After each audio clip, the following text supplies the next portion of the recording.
చూసుకోవచ్చుగా. Aunty ఏంటి వాళ్ళేమో వాళ్ళు దోసేశారు. ఎవరు వచ్చారు? పదండ్రా పోనీ.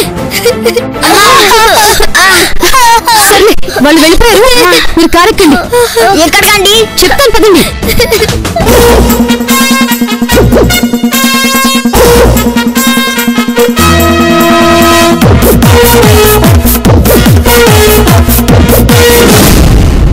ఓకే ఉంటా. హలో కొత్త పెళ్లి కొడుక, హౌ ఆర్ యూ? హలో, మిమ్మల్ని కంగారు పడద్దు. పెళ్ళేది కదా, ఎలా ఉంటావు? అయినా కొత్త ఏంటి, పాత పెళ్ళాన్నాగా చేసుకున్నాను. అవును పాపం, నీకు పాత అమ్మాయి కాక బ్రాండ్ న్యూ అమ్మాయి వస్తుందయ్యా పెద్ద. అందుకే కదా నేను కూడా చద్దెన్నాం అనుకుని సర్దుకుపోతున్నాను. ఏదో ఒకటి లేవయ్యా, మొత్తానికి పెళ్ళయింది. అవును, అప్పుడే ఆఫీస్కి రాకపోతే హాయిగా కొత్త పిల్లని తీసుకుని అలా అలా అలా కూల్ గా షికారికి వెళ్లాల్సింది.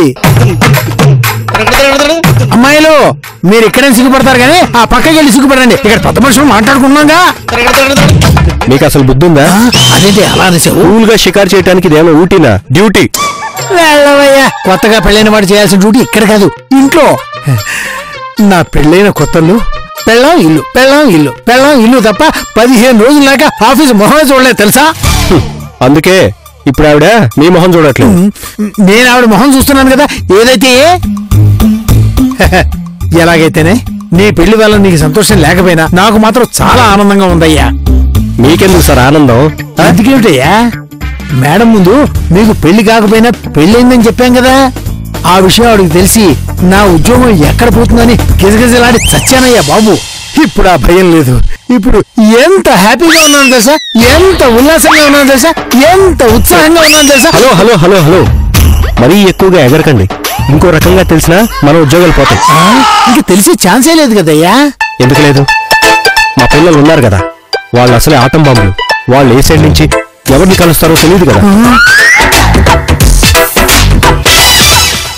హలో, ఏంటండి అలా ఫ్రీజ్ అయిపోయారు? ఏం చేయనయ్యా, ఇంత ఆనందాన్ని ఇంతసేపు కూడా ఉండనివ్వలేదు కదయ్యా నువ్వు. ఏం చేయమంటారు సార్, ఇప్పుడు నాకు వాళ్ళతోనే బాధ అంతా. మా పెళ్లి విషయం వాళ్ళకి తెలిసిందంటే అంతే. వాళ్ళు ఇప్పుడు హాస్టల్లో ఉన్నారు కాబట్టి తెలిసే ఛాన్సే లేదయ్యా.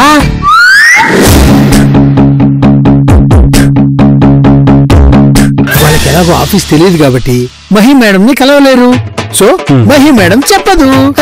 ఎలాగోలా మేనేజ్ చేద్దాం గానీ దాని గురించి ఆలోచించడం మానేసేయి. ఇగో కొత్తగా పెళ్ళింది కదా, హ్యాపీగా పాత పెళ్ళంతో లైఫ్ ను ఎంజాయ్ చేయవయ్యా, బాగుంటుంది.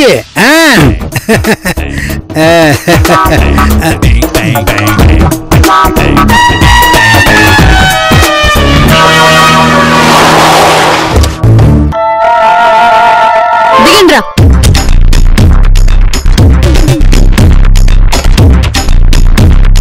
ఆంటీ మీరు ఇందులో పనిచేస్తారా? పనిచేయడం కాదు, ఇది మా ఆఫీసే. అమ్మో, ఎంత పెద్ద ఆఫీసా! కొన్నారా కబ్జా చేశారా ఆంటీ? So sweet. కబ్జా చేయలేదు, మై డాడ్ నాకు గిఫ్ట్ గా ఇచ్చారు. మీరు నిజంగా గ్రేట్ ఆంటీ. వాళ్ళ బాబు ఇంత పెద్ద ఆఫీస్ ని గిఫ్ట్ గా ఇచ్చాడు, కానీ మన బాబు ఆఫీస్ లో ఉద్యోగం పోగొట్టుకొని రోడ్ల మీద తిరుగుతున్నాడు. ఆంటీ ఆంటీ, మా నాన్న ఖాళీగా ఉంటున్నారు, మా నాన్నకి ఏమైనా జాబ్ ఉంటే ఇవ్వండి ఆంటీ. అన్ని విషయాలు తర్వాత మాట్లాడుకుందాం, ముందు ఫస్ట్ ఎయిడ్ చేస్తాను, పదండి.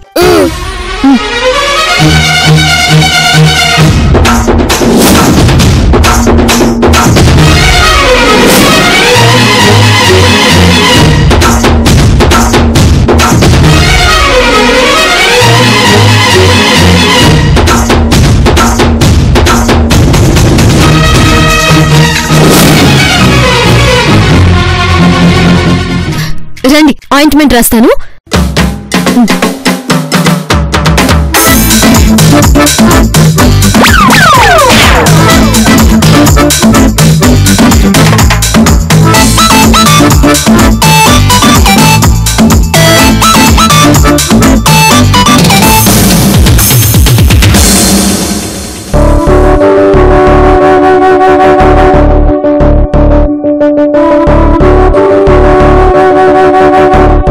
ఏంటి అలా చూస్తున్నారు?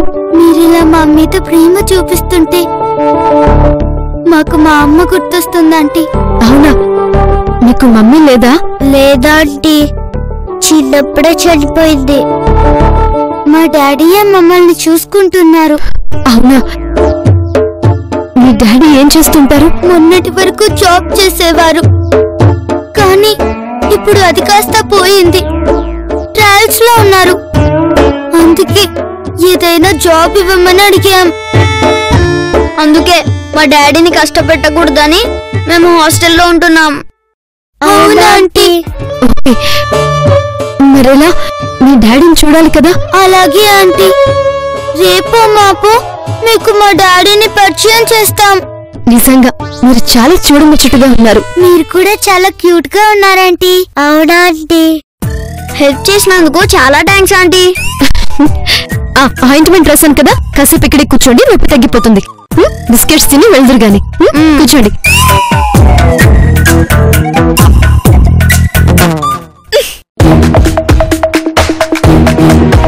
హాయ్. హాయ్. నువ్వా? ఏ, నువ్వు వదిలేసిస్తే నేను రాలేననుకున్నావా? రామేశ్వరం ఇలా శనేశ్వరం వదలదన్నట్టు నువ్వు వచ్చావు కదా, ఇప్పటిదాకా మనశ్శాంతిగా ఉన్నాను. ఇప్పుడు ఒకటే అశాంతి. బాబు, రామేశ్వరం నేను అంటే నేను శనేశ్వరుడు.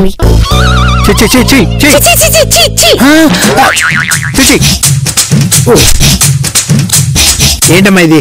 చక్కగా కొత్త దంపతులు చిరగా గోరంకిల్లా కలకల్లాడుతూ ఉండాలి గాని ఇలా కోతి పిల్లలా కొట్టుకు చేస్తారేంటి? అమ్మా మంగ, మంచి కత్తి లాంటి చాకు లాంటి భర్త దొరికాడు కదా, ఎలా ఉంది నీ కాపురం? ఇతను మంచోడేంటి సార్? ఇతన్ని తప్ప మీలాంటి ఏ ముసలాన్ని పెళ్లి చేసుకున్నా నా జీవితం ఆనందంగా ఉండేది. చూడమ్మా మంగ, నీలాంటి అన్నావు చూడు, అంతవరకు చాలా బాగుంది. కానీ ఆ తర్వాత ముసలాన్ని అన్నావు చూసావు, అది మాత్రం అస్సలు బాగలేదమ్మా. అయినా కొత్త దంపతులు అలా అలా ఏ సినిమాకో షికారుకో వెళ్ళాలి కదా, ఆ బుద్ధి ఈయనకి ఎలాగో లేదు. నీ బుద్ధి ఏమైందమ్మా? మీకు అసలు బుద్ధి ఉందా సార్? రాంబాబుని పెళ్లి చేసుకున్న బుద్ధి ఉంటుందా? ఉన్న బుద్ధి కూడా పోయింది. అందుకే వస్తూ వస్తూ నాకున్న కాస్త బుద్ధిని హుస్సేన్ సాగర్ లో బుద్ధుడి కాళ్ళ దగ్గర పెట్టొచ్చా. ఏంటమ్మా, హుస్సేన్ సాగర్ దాకా వెళ్ళి పడవలో బుద్ధుడి దాకా వెళ్ళి మీకున్న కాస్త బుద్ధిని ఆయన దగ్గర పెట్టొచ్చావా? అవును. ఎందుకమ్మా?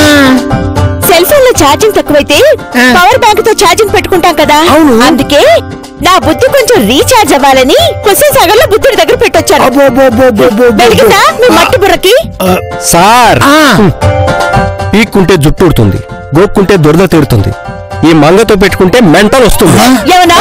నీకు చాలా అనుభవం అనుకుంటా రాంబాబు.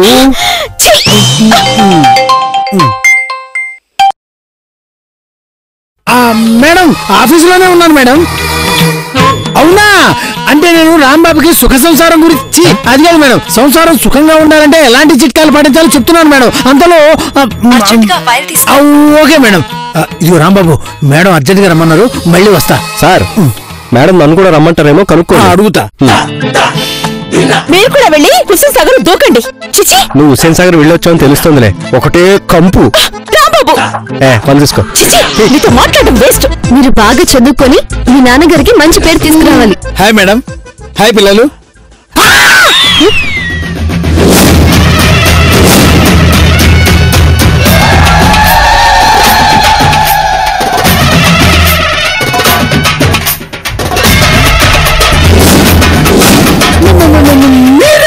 అవును, మేమే. మిస్టర్ మోహన్, ఈ పిల్లలు నీకు తెలుసా? ఎందుకు తెలియదు మేడం, బాగా తెలుసు. ఎంతో ముద్దుగా ఉన్నారు కదా? అవును మేడం, చాలా ముద్దుగా ఉన్నారు. కానీ ముద్దుగా ఉంది కదా అని ట్రాన్స్ఫార్మర్ ముద్దు పెట్టుకోలేం కదా మేడం. అంటే ఏంటి నీ ఉద్దేశం? వీళ్ళు అలాంటి వాళ్ళే మేడం.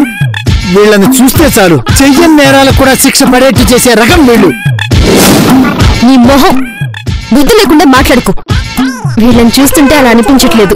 పిల్లలు, ఈ అంకుల్ మీకెలా తెలుసు? మా నాన్నకి బాగా దగ్గర ఫ్రెండ్ ఆంటీ. అవును మేడం, వీళ్ళ నాన్న నేను బాగా రాసుకు పూసుకునేవాళ్ళం, అంత క్లోజ్ ఫ్రెండ్ అన్నమాట. Very good. ఆ ఫ్రెండ్షిప్ ఇప్పటికీ కంటిన్యూ అవుతుందా? అంటే ప్రస్తుతానికి అవుతుంది మేడం. తర్వాత ఏం జరుగుతుందో తెలియదు మేడం. అదేంటి మాటి మాటికి బయటకు చూసి మాట్లాడుతున్నావు? అబ్బే ఏం లేదు మేడం, ఇందాక ఫైల్ కోసం వంగాను కదా మేడం, మెడ ఇటు పట్టేసింది మేడం. ఇటు మెడ పట్టేస్తే అటు తిరుగుతున్నావేంటి? అంటే ఇలా ఇలా తిరిగితే ఇటు సెట్ అయిపోతుందని. పాపం, వీళ్ళ నాన్న చాలా మంచోడు. ఒకసారి అతన్ని కలిసి మాట్లాడాలని ఉంది. మాట్లాడండి మేడం. ఇది కలిసి మాట్లాడతారా? అవును, ఎందుకు అంత షాక్ అవుతున్నా? ఓరి నాయను, ఈవిడ రాంబాబుని చూస్తే ఇంకేమన్నా ఉందా? నిన్న నా దగ్గరుండి పెళ్లి జరిపించాను, ఇప్పుడు పిల్లలున్నారని తెలిస్తే ఇక్కడ నా శ్రాద్ధం పెడుతుంది. పిల్లలు, మీ నాన్న పేరేంటి? రాంబాబు ఆంటీ. ఏమన్నారు? రాంబాబు ఆంటీ.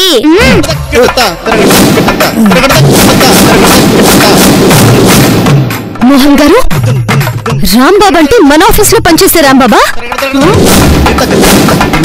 నాకు మూడింది. ఏంటి, మీ ఆఫీస్ లో పనిచేస్తున్నాడా? అబ్బే చిచి చిచి, మన ఆఫీస్ లో పనిచేసే రాంబాబు కాదు మేడం. కానే కాదు, నాకు తెలిసిన రాంబాబు అంటే వీళ్ళ నాన్న వేరే ఆఫీస్ లో పనిచేస్తున్నాడు. నాకు అక్కడ పరిచయం అన్నమాట. ప్రస్తుతం ఎక్కడున్నాడో నాకు తెలియదు. నాకు తెలుసు మేడం, తెలుసు ఎక్కడున్నాడో తెలుసు. నాకెందుకో నీ మాటల్లో క్లారిటీ లేదనిపిస్తోంది. ఇందులో క్లారిటీ ఉంది మేడం. మన ఆఫీసులో పనిచేసే రాంబాబుకి పెళ్ళయింది, కానీ వీళ్ళ నాన్నకి పెళ్లి కాలేదు కదా. అంటే ఆ పెళ్లి కాని రాంబాబుకి ఈ పెళ్ళైన రాంబాబుకి సంబంధం లేదన్నమాట. కాబట్టి ఇద్దరు వేరు వేరు అన్నమాట. అదన్నమాట సంగతి.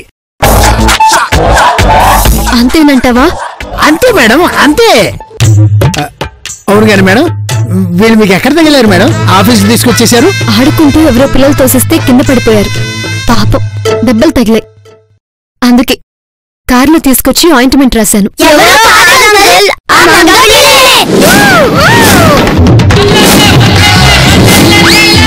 మోహన్, మంగ అంటున్నారేంటి? మంగ అంటే మన ఆఫీస్ లో పనిచేసే మంగ? కర్మరా బాబు, మంగ పేరు కూడా చెప్పేశారు. ఇప్పుడు ఏం చేయాలి? ఈ మంగ వేరు, మన ఆఫీసులో పనిచేసే మంగ వేరు. ఇప్పుడు గంగా మంగలో ఇద్దరు ఉంటారు, కానీ పేరు మాత్రం గంగా మంగ ఉంటుంది. ఇద్దరు ఒకేలా ఉంటారు. ఇక్కడ మాత్రం మనుషులు వేరు వేరు, పేరు మాత్రం మంగ. అదనమాట విషయం. ఎందుకో పిల్లలు చెప్పే పేర్లకి నువ్వు చెప్పే పేర్లకి క్లారిటీ లేకుండా ఉంది. చాలా అంటే చాలా కన్ఫ్యూజన్ గా ఉంది. ఇందులో క్లారిటీ లేకపోవడానికి ఏముంది మేడం? ఇప్పుడు మనుషుల వల్ల మనుషులు ఉన్నప్పుడు పేర్ల వల్ల పేర్లు ఉంటాయి. For example NT Ramarao, KS Ramarao, YS Ramarao, వీళ్ళంతా మనుషులు వేరు వేరు కదా, కానీ పేర్లు మాత్రం ఒకటే అన్నమాట. అంటే పేర్లు వేరేనా, మనుషులు మాత్రం ఒకటే అన్నమాట. అలాగే మనుషులు ఒకటే అయినా పేర్లు మాత్రం వేరువేరుగా ఉంటాయన్నమాట. అదనమాట. అది అది అంతెందుకు మేడం, మా ఇంట్లో పని మనిషి ఉంది, దాని పేరు మహి, తెలుసా? అలా కోపంగా చూడకండి మేడం. పేరు మహి అనే గాని పాకిజాలాగా ఉంటుందండి. మీరు ప్రిన్సెస్ డయానా లాగా ఉంటారు మేడం. మీకు దానికి పోలికేంటి? సర్లే, మన ఆఫీస్ లో పనిచేసే రాంబాబు ఫైల్ పంపించలేదు. ఒకసారి క్యాబిన్ కి రమ్మని ఫోన్ చేస్తా. వద్దు మేడం,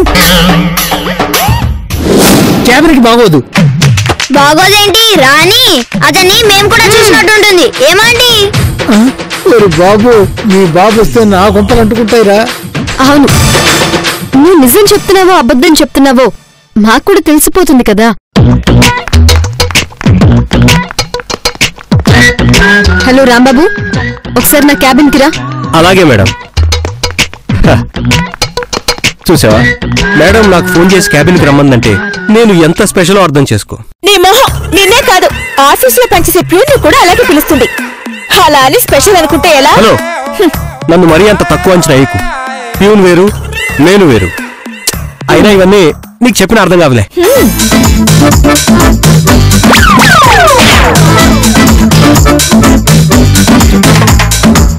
మంగ వెళ్తుందా? వెళ్ళి మళ్ళీ రా. అలాగే. ఈ రాంబాబు ఏంటి మోహన్ ఇంకా రాలేదు? మీరున్నాడు మేడం, నేను ఎప్పుడో వెళ్ళి రాంబాబుని పిలుచుకొస్తాను.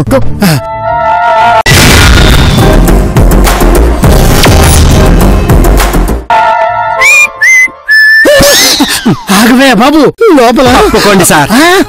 అవమంటుంటే నువ్వు లోపలికి వెళ్ళకు. మీరేంటి సార్ అడ్డంగా? తప్పుకోండి. ఆగవే బాబు, నువ్వు లోపలికి వెళ్ళకూడదు. మీరేంటి సార్ నాకు అడ్డంగా? ఆగవే బాబు, నువ్వు లోపలికి. నా మాట వినవయ్యా బాబు. మేడం నాకు ఫోన్ చేసి ఫైల్ తీసుకురమంది సార్. అయినా సరే నువ్వు మాత్రం లోపలికి వెళ్ళడానికి వీల్లేదు. మీరెక్కడ దొరికారు సార్ నాకు? అయినా నేను లోపలికి వెళ్తే మీకేమవుతుంది? ఏం చేస్తాను సార్ మీకు? ఏమవుతుందా ఇట్లా చెప్తా. నువ్వు ఎన్నైనాను ఈ పరిస్థితుల్లో నువ్వు లోపలికి వెళ్ళడానికి ససేపురా ఒప్పుకోనయ్యా. మీరు ప్రతిదానికి టెన్షన్ పడుతూ ఉంటారు సార్. ఆ టెన్షన్ తగ్గాలంటే పొద్దున్న మెడిటేషన్, వాకింగ్, యోగా లాంటివి చేయాలి. కాస్త టెన్షన్ బీపీలు తగ్గుతాయి. ఆ విషయం నాకు తెలుసులేవయ్యా. మరి తెలుసు కదా, తప్పకోండి. నేను పోరిపనని చెప్పానా? మేడం నా సొంతం, మీరు దిల్. నా కోసం ఆవిడ వెయిట్ చేస్తాను సార్. నీ బోందా నీ కోసం మేడం కాదు, నీ కోసం నీ 3 बच्चा, तुम्हारा दिल, तुम्हारा किडनी, तुम्हारा लिवर पूरा वेटिंग कर रहे हैं. ఏమన్నారు? అవును, నువ్వు విన్నది నిజమే. లోపల నీ కోసం నీ 3 పిల్లలు వెయిటింగ్ లో ఉన్నారు. ఇప్పుడు ఎలా? ఇప్పుడు ఏం చేయాలి? ఆగు, ఎందుకు ఇలా టెన్షన్ పెడతావు? అందుకే ఈ టెన్షన్ తగ్గారంటే పొద్దున్నే వాకింగ్, మెడిటేషన్, యోగా చేసుకోవాలి. అర్థమైందా? అమ్మని నా డైలాగ్ నాకే తిప్పి కొడుతున్నారా? మరి ఇదిగో బయట నీకే ఇంత టెన్షన్ గా ఉంటే ఇప్పటిదాకా లోపల చచ్చా నాకెంత టెన్షన్ గా ఉండాలి. అప్పైపోయినాయి తెలుసా? మేడంకి వాళ్ళ నాన్న నేనని తెలిసిపోయింది. ఇంకా లేదు, ఇప్పుడు నువ్వు లోపలికి వెళ్ళాక తెలుస్తుంది. వెళ్ళు. అమ్మో, అయితే నేను వెళ్ళను. వెళ్ళవయ్యా. అమ్మో, వెళ్ళు. ఇందాక ఉత్సాహపడి గింజుకున్నావు కదా, వెళ్ళు. సార్, అవకాశం దొరికింది కదా అని ఆడుకోకండి. ఏం చేయాలో చెప్పండి, లేకపోతే మీరు కూడా బుక్ అవుతారు. నువ్వు అర్జెంట్ గా బాత్రూమ్కి వెళ్ళు. ఇప్పుడా? పొద్దున వెళ్ళొచ్చాను సార్. అయినా సరే మళ్ళీ వెళ్ళవయ్యా బాబు. నేను పిలిచేదాకా లోపలే ఉండు, బయటికి రాకు. తప్పదంటారా? తప్పదయ్యా. నీకు తిప్పలు తప్పాలంటే నువ్వు వెళ్ళక తప్పదంటే తప్పదు. అర్థమైందా? నేను ఎలాగోలా మేనేజ్ చేస్తాను, వెళ్ళు. ఇదిగో ఆ ఫైల్ ఇలా ఇవ్వు. వెళ్ళు వెళ్ళు.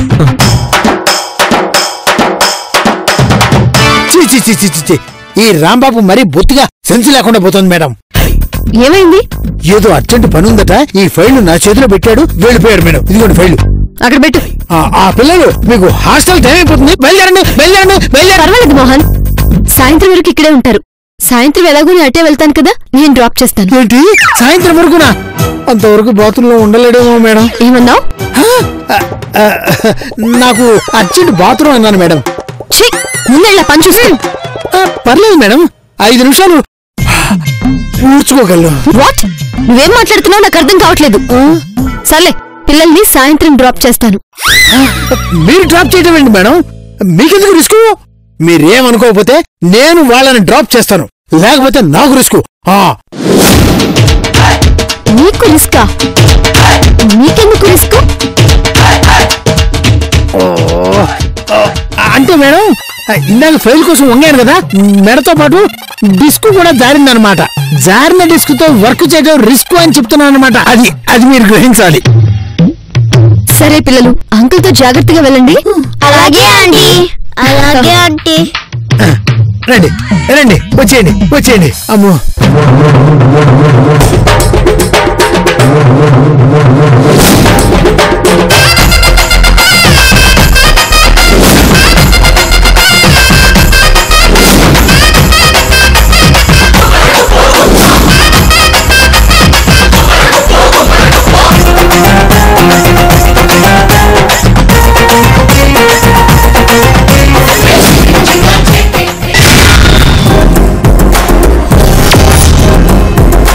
పిల్లలు ఎప్పుడు వెళ్తారా?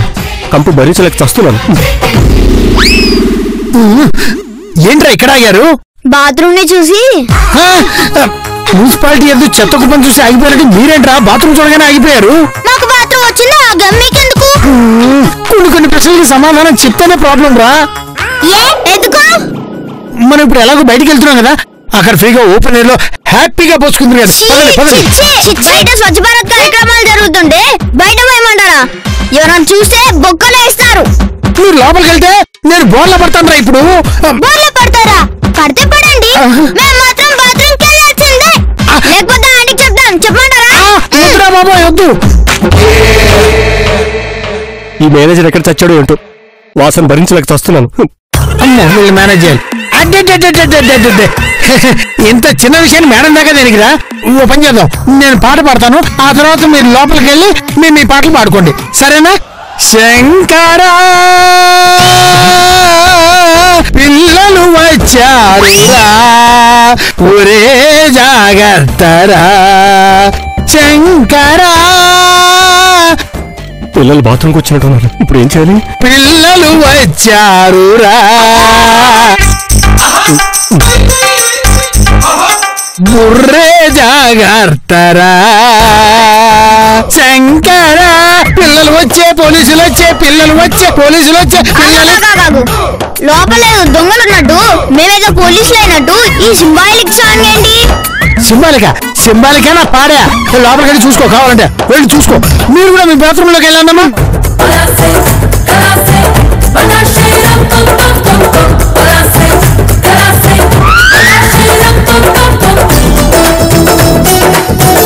వీడబ్బా, వీడిప్పుడే బాత్రూమ్కి రావాలా? అంకుల్, ఈ బకెట్ బాబోడు పనివాడు బాబు రోజు ఇలా బాత్రూమ్ లో క్లీన్ చేస్తూ ఉంటాడనమాట. మరి బకెట్ అలా తల మీద పెట్టుకున్నాడు ఎందుకు? అంటే బైక్ డ్రైవ్ చేసేటప్పుడు హెల్మెట్ పెట్టుకుంటారు కదా, ఇది కూడా అలాగే అనమాట. అంటే ఇది ఆఫీస్ రూల్ అన్నమాట. అరే భలే కనిపెట్టేసావే. ప్రస్తుతం ఇతని మీద ప్రయోగం చేస్తున్నాము. సక్సెస్ అయితే ప్రతి ఆఫీస్ లోనూ ఇలాంటి పని వాళ్ళు బకెట్ పెట్టుకుని ఇలా పనిచేయాల్సి ఉంటుంది అన్నమాట. ఇప్పుడు తెలిసిందా, ఇతను గ్యారంటీగా పనివాడే. అలా లేడే, ఇతను చూస్తుంటే నాకెందుకో డౌట్ గా ఉంది. క్లీన్ చేసేవాడు ఇలా షూస్ వేసుకొని ఇన్షర్ట్ చేసుకొని ఉంటాడా?